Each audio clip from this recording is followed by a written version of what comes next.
Welcome back to AFL Supercoach. Hope you've all had a better round than I have this week.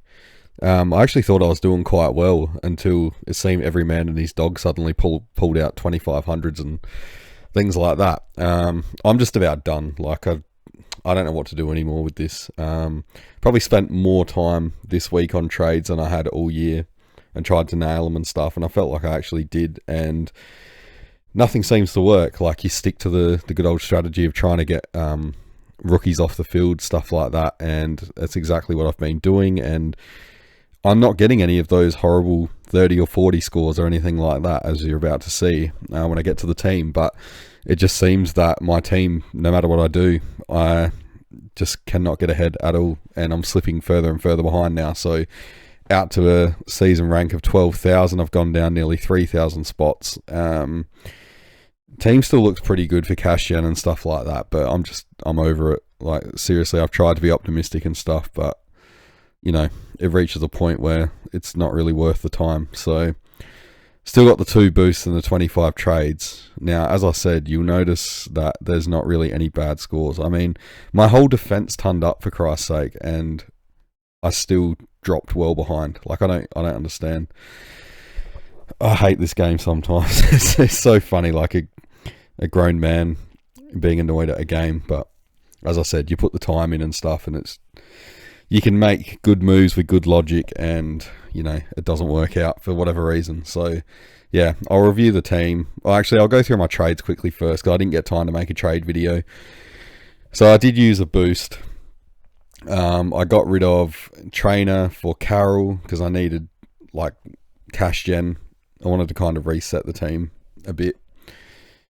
And so yeah, Bice, who was my flex, then moved into D6, and I bought in Flynn, and that was for Reed, which kind of backfired a little bit because Reed had a good score this week, and all the logic suggested that he wouldn't, because it was a wet game and all that. But whenever you trade a player out, of course they go really well the following week, no matter who they are. And then the final trade that I made there was I bought in Ned Long. I thought I'd take a punt and get a rookie off the field, even though he, I guess, technically is. He's been scoring really well, and he did. He 87. I was happy with that. And so it was Nevitt that went for him, because I was sick of having to put up with never knowing what was going on with him, and then he has a lot of late games and stuff, because just with that uncertainty, I'm not dealing with it. So yeah, I'll start with the back line. So Whitfield 104. He got a knock. It looked like, at first, I thought he might have done his Achilles or something like that. It was a bit scary, but he came back on and he was all right. But he only went the 104. I think Ash is actually outscoring him, I think, at the moment, isn't he? That's the crazy one. I didn't see that one coming. Where is he? He's now 572. 116, so he's almost there. But yeah, he went big. So 104 after getting injured, though. I guess that's all right. And then Sheasel, there was the talk that he was going back to defence this week. I toyed with the idea of VCing him, but then I thought I can't really trust Clarko. So yeah, 135 though, really nice return to form there. The only thing is it Curtis? I think has been. Is it Curtis that got 3 weeks? Anyway, one of the forwards has got 3 weeks. I didn't see that game. He's been given 3 weeks, so Sheasel may go forward again, which is annoying, but hopefully not. But yeah, this was good while it happened. I know some people traded him out, and yeah, that hurts. It's always the way, as I said. And then Clark, a 114, which is pretty high for him. You can always expect, a 100 to a 105, I'd say. So yeah, got to be happy with this. As I said, I was happy with the defense overall. Like, you can't argue with 6 tons. Zorko 104. Didn't see this game either. So I didn't see any of the Saturday Arvo games, because I had my own game and stuff. But just looking at Zorko's stats, he looked to be underscored. But again, I didn't see the game, so I can't really say too much there. Yeah, Roberts 117. Glad I held. He's had a big 2 weeks, so rewarded the other people that held on to him. And then Bice 101. So really nice to see those two get a good score together. Probably would suggest that they're not really eating into each other's score, which is nice. But yeah, was really happy with this back six. I'm not going to run through the individual games this week. Last week's video was too long, and also I didn't see all those games on Saturday, so I don't really want to go through and talk about games I didn't see. And then on the bench we had Pryor.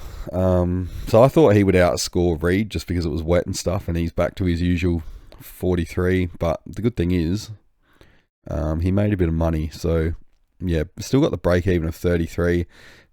I think if you want to trade him, you can now. I think if you do, though, he'll probably ton up the week after as it goes. And then Carroll, 54. He was lucky to get to that. First half especially, he was just a turnover machine. I don't know what he was doing, but he was like kicking grubbers along the ground and stuff with no pressure, so it was a bit weird. But anyway, he should hold his spot, hopefully, and you know, if we can make some money out of him, that's fine. And what's he already made? So he's still got the break even of minus 28. That's okay. So he went up 53k. Like, that's good. All he's got to do is basically make another what? Let's call it 80k, and I think I'd be happy with that. He can do it. So now to the midfield. Brayshaw, another 150. He's just gone berserk, and I have to thank Matty Nix for this one, because I found it quite funny in his presser after the game. He talked about how Brayshaw was so good and, you know, one of the top players and all that. And I thought, well, why didn't you send someone to him if he's that unstoppable? But, you know, from a Supercoach perspective, we've got to be happy that Nix didn't. But, yeah, as a Crom supporter, it was a bit frustrating. So, yeah, Brayshaw, what is he, M1 now? He'd have to be, surely. He is. Wow. Well, if nothing else is going right, at least I started him. Dunkley, 100. It's a bit underwhelming, I guess. You'd expect better against St Kilda. He's had 3 average weeks, like 2 low ones and then a flat 100. So I heard, because I didn't see the game again, but I heard that he spent time on the wing. So you bring in a guy like Dunkley expecting, you know, he's that safe as houses pick, and then ever since I brought him in, it's been 2 80s and then time on the wing. Like, I don't get it. It's just, don't pick any players that I pick. It's absolutely cursed. He finally had a bit of a down game with an 81. I'm not too worried. Like, he was a value pick and he's been really good so far. 81, if that's the lowest he's going to put out, like, fine. I don't care. He's safe. This one pissed me off, though. Dawson, 76. The guy just can't hit a target anymore. Mostly it's when he's under pressure. I don't think he's an inside mid. He's being wasted there, but his kicking's just deserted him completely. It's like he's rattled or something from the constant pressure, so... Yeah, if you look at his fantasy scores, I think he's M1 in fantasy or thereabouts. If he could just pick up his disposal efficiency a bit, he'd probably be going like 120 average. So it's hard to watch. Last quarter, he got absolute donuts, which isn't good when he's your captain, but that's because Nick stuck him forward, which I just don't understand. He's best off behind the ball. He's a killer intercept mark. He's got a really good kick when he's, you know, playing his normal role. Yeah, I'm not an AFL coach, but Christ, you got to question what some of these guys are doing. Oliver, 98, so, you know, a little bit underwhelming, I guess, considering they played Richmond, but I think from memory, he was on a pretty bad score at halftime, and he recovered well.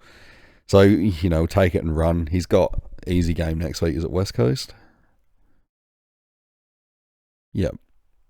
So surely he scores one good one off West Coast. But yeah, not too worried about him. He can stay for a while. It's fine. He'll be one of the later upgrades, I think. Yeah, Ned Long, as I said before, I was happy with him. Looked good in the wet. I think there's no more sub risk or anything with him. I think DeGoey will probably play more forward and Long can play midfield, hopefully. But yeah, I'd be surprised if McRae changes anything here. So yeah, hopefully he makes a bit more money. I think that was the last week that you could jump on him. Probably not worth it now. But yeah, 50k in a week, so that's good. And that was my goal, was to reset the cash gen. I just wish that could have got some more points whilst doing it, but that's the way it goes. We've got to hope to catch up in the long term, if at all. Ashcroft 68, kind of quiet for him. What's he got now? Break even of 48. He's still fine to keep. He'll probably trot out an 80 or something next week, and he'll be back down to a lower break even. So it's all good. But I guess if your team's that good and he's your last rookie on the field, then you're gonna have to look to get rid of him. I don't think I'm going to though. I think it's an odd move when if you've got him, there's all these other rookies that would have to go first. And then Lindsay with the 78, which was nice. Had him loopholed, so that's where I said about Campriali comes in handy. And for once, the rookie roulette paid off. Picked the right one to bench Moraes, although that wasn't too hard to predict. And then Gross didn't play, which is kind of frustrating, but whatever. I think he's going to be managed through a bit like Hewitt was, and maybe Hall. Hall might come back, I don't know. But yeah, it's hard to predict with McQualter. He's an odd coach. I get a strange vibe off that guy. As a coach, he seems a little bit out of his depth, but it's hard to tell. He hasn't got much to work with. But it shows, like I talked about last week, I think having the one loophole here is not a bad thing, because it is hard to predict these guys at times. The midfield as a whole, I was pretty unhappy with, actually. Like, in previous years, it's always been your midfield is where you can rely on your tons and stuff. And, like, these guys here, at least one of them shits the bed every week. It's so annoying. I'm sick of it. I don't know what to do this week. I'll probably get rid of Davidson. He was the one costing me the points this week. But it's just I trust Lindsay more than Davidson on the field. But maybe I can swing Ashcroft forward and get a midfielder in, because this is ridiculous. Onto the rucks. So I don't have Cherry or Gawn. That's probably where it cost me a lot. Now, any other week, you'd look at your rucks. You got 135, 125. What's that together? Like 260. You think you'd be happy with that, and I was, but then you see what Gawn and Cherry put up, and you're leaving like 50 points on the table or whatever it is, 60 points. I made my bed. I have to lie in it. DeConning looked really good though. I wouldn't be bringing Pitto in at all, especially because it worked for them. It was a good win by the Blues. And Cameron, I put the VC on because I thought with Essendon, it was a good chance that Goldstein would blow up and not be able to get through the game. At least, not performing too well in the later stages, but he was all right, actually. And Cameron still did well. I still have a problem when I'm watching Cameron, like, Champion Data, it's like they just hate him. Every time he goes to the bench, he loses points instantly. He'll lose like 3 points. They scale him down constantly. Things that he does compared to other rucks, like if Max Gawn did the same thing, like takes a big intercept mark, Gawn gets more points. It's an absolute fact. I hate it. You might as well just go with the pack in this game. Like, if you go against it, it's just... I've talked about it in other weeks where, there's that theory that Supercoach favour the more highly owned players or something to keep people engaged. I don't know. It's hard to argue, but yeah, if you're a Cameron owner, you'd know what I mean. And there's other players that happens to. So, yeah, bit strange. Anyway, Boyd didn't play again. I don't think he's going to play for a long time. What's his name? Marshall was back in form this week. Looked like he got a good score, so wait and see what happens there. But I think Boyd's just going to be like a perma loop for the year. And then in the forward line, so this was a bit annoying. Bailey Smith did well, 120, but everyone has him. So again, who gives a shit? Same as every week. McRae, same thing. Daniel, same thing. So McRae's definitely slowing down now, and so is Daniel. But it's not to the point where I don't think you'd look at getting rid of him just yet. Still a few rookies to get rid of and then maybe go for it. I think McRae's the one that I would look to get rid of first. Daniel's just got that easier role and stuff. I guess there's the Clarko threat, but yeah, McRae, I don't know, he's kind of lost that whatever was working for him at the start. Maybe it was a bit of fire in the belly from getting moved on by Bevo, but maybe it's wearing off now. I don't know. This one was annoying with Thilthorpe's an 85, which I'm not too unhappy with. He busted his finger pretty bad. It was reported that it was a compound fracture. Then I think it came out that it wasn't. But whatever it was bad. He came running straight off the field. He was in the rooms for quite a while. He did come back on. But you could see it affected I think his ball drop with his kicking, kicked an absolute shank for goal.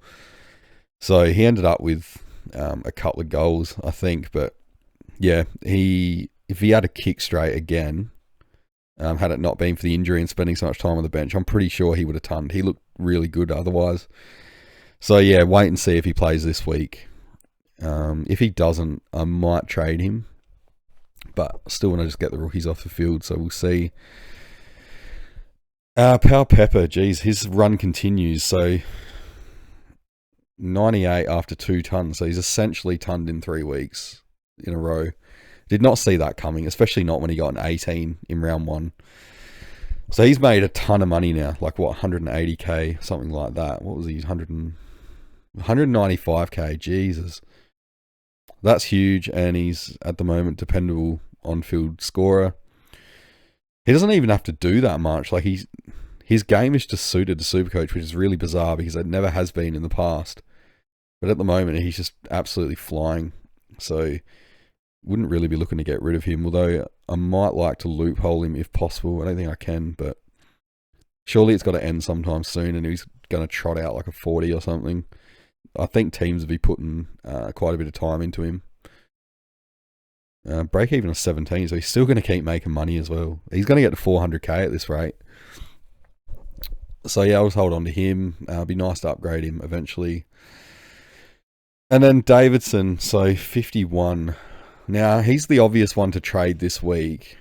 Break even now 50, which I think I'm pretty confident he'll make. And I think he'll make it easy, actually, against Port. Like, imagine if it ends up being a Moraes-Davidson matchup on one wing. Like, Davidson, I think, is going to flog Moraes. But, yeah, got to think long-term, so he'll probably be the one to go. He's done really well. He's done his job. Those few spike scores. He's made nearly 200k, so got to be happy with that. And then Hall, so I didn't see this one coming. Obviously didn't field him because I thought up against Brisbane would be pretty hard, and he's been struggling a bit lately with the scoring, but he can raise the bat. He just got 150k profit, so happy with him, and at 82, so that resets his break even down to what, 29. Who have they got this week? Oh, they got Fremantle. I don't know. Hall maybe could go as well, but I do like his DPP, especially can swing him and Ashcroft if needed. We'll wait and see what happens with the trades. Try and go over some things tonight, but I'm just making this video like literally as Supercoach has just opened, so haven't really thought through anything yet. You're getting like a live reaction here, basically, and it's not a good one, but you know, whatever. That's the game for you. It's a cruel mistress. And a Cleary, well, an 89. Again, I didn't see this coming. I even thought he was going to be the sub. Luckily, it was Hanley, but yeah, this is a big one. Yeah, he's making good money and break even a 7. So if he can avoid the sub, he'll make even more. So 90k he's made already. That's crazy. So I've only had him 2 weeks, and yeah, 90k. This is why I wanted to bring him in last week, because and he was the same, like him and Gross. I knew Gross would be sub. I knew there was risks with Cleary and stuff, but I had to do it so that I could get this money left over for this week so that I could upgrade. Because I think I essentially broke even this week in trades. So it's a bit of a no-no traditionally using a boost and not really upgrading, but I think I did. So Flynn scoring like a primo and him into flex, it allowed me to get Bice into D6 and get like that Reed Pryor kind of loop off the field, which I was sick of because it's just impossible to predict. So I did upgrade in a way and without losing too much money. And I think the main thing was it's reset the cash gen. So I'm, should get decent money hopefully out of Carroll and Flynn for sure. Like, he's scoring well. He's going to make a ton if he can stay in the team. And then Long. I think Long will make 150k. All he's got to get to really is, what did I just pay for him? I think 305 or something. So he's essentially got to get to like 450 and he's done his job. I think he can easily do it. Don't let the 74 average fool you. When he's played full games, I don't know what his average is, but let's have a look.